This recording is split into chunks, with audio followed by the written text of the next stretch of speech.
Veamos otro caso en el que aplicaremos potencia. Recordamos que básicamente seguiremos tres pasos. Primero determinaremos la recta que contiene a los centros. Segundo, buscaremos dos ejes radicales y con ello el eje radical. Y tercero, determinaremos las tangentes desde el centro radical, con lo que conseguiremos los puntos de tangencia.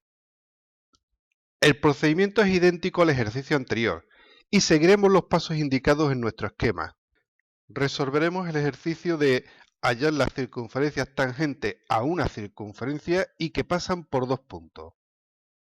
Empezamos preguntándonos si conocemos la recta que contiene al centro de la circunferencia buscada.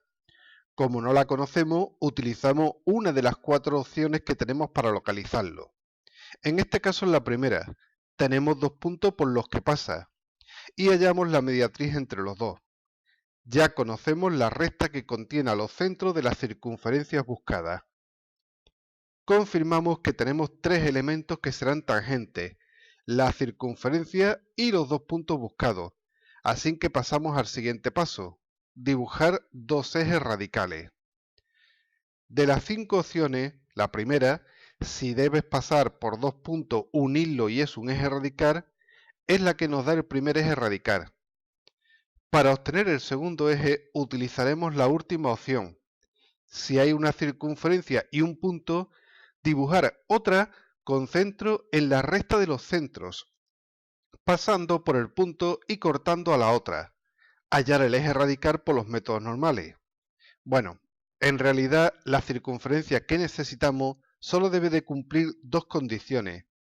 Tener su centro en la recta que contiene a los centros y pasar por el punto dado. La tercera condición, que corta la circunferencia dada, no es obligatoria, ya que podría también ser tangente o no secante. En cualquier caso, determinaríamos el eje radical de la circunferencia auxiliar y de la dada, pero siempre es más rápido y sencillo cuando las dos circunferencias se cortan. De ahí el que recomendemos que la circunferencia auxiliar corte a la dada, aunque repetimos que no es una obligación, sino una recomendación. Si unimos los puntos de corte de la circunferencia auxiliar con la circunferencia dada, obtenemos el segundo eje radical.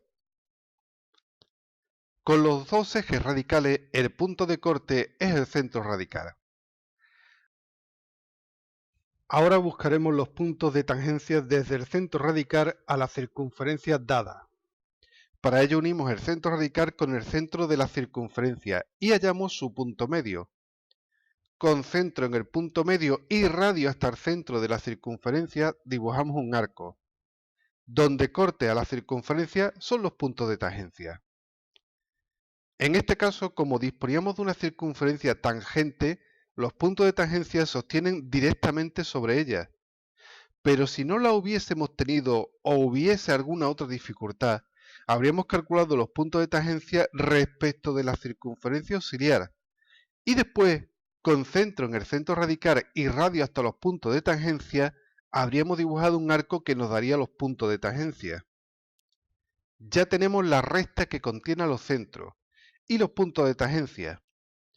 Para hallar los centros de las circunferencias buscadas, unimos el centro de la circunferencia dada con su punto de tangencia, y donde corte a la recta de los centros son los centros de las circunferencias buscadas.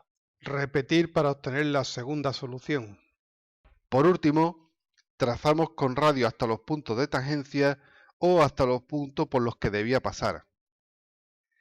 Espero que con este ejercicio haya quedado claro que el procedimiento es el mismo. De hecho, este caso es exactamente el mismo que el ejercicio anterior, en el que teníamos dos puntos y una recta. La recta no es más que una circunferencia de radio infinito.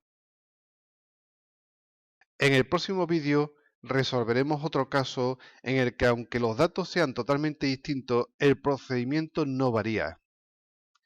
Un saludo de Antonio Castilla. No olvides suscribirte, pulsar en me gusta y visitar nuestra página trazoide.com.